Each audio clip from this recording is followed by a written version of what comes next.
ফেরাউন বেঁচে ছিল 950 বছর। কোন কোন কিতাবে লেখা আছে 950 বছর হায়াত পেয়েছিল, জানি না কত বছর পাইছিল। 950 বছরের ভেতরে একদিন তার সত্যি হয় না। ও যেন বলতে না পারে যে যদি আমার অসুখ বিসুখ হইতো তাও তো আমি আল্লাহ তোমারে ডাকতাম। মানে মুনাফিক, কাফের, বেঈমান, অহংকারী। আল্লাহ সুযোগ দেন, পাপিষ্ঠকে সুযোগ দিয়ে দেন। এই কথা যেন বলতে না পারে যে আল্লাহ আর যদি 6টা মাস সময় পাইতাম তাহলে আমি ভালো হয়ে যেতাম। এরকমও সুযোগ দেওয়া হয় না। ঠিক আছে, করতে থাকো, দেখি কোন দূর পারো। তারপরে তখন সীমা লঙ্ঘন করে করে একদম প্রান্তে এসে যায়, তখন দড়ির অপর প্রান্ত কার কাছে? কার কাছে?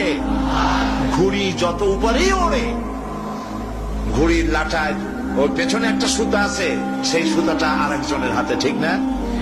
ঘুড়ি যতই মনে করুক যে আমি পাল্লা দিয়ে মঙ্গল গ্রহে যাব, যেখানে ঘুরি সেখানে যাব, ঘুড়ির এই অহংকার পিছে বেশি দূরে যেতে পারবে না, যেহেতু তোমার পেছনে একটা দড়ি আছে, সেই দড়িটা আরেকজনের হাতে। এই দড়িতে যখন টান দেওয়া হবে, কাছে ফিরে আসতে হবে, যেখান থেকে উৎপত্তি সেখানেই ফিরে আসতে হবে।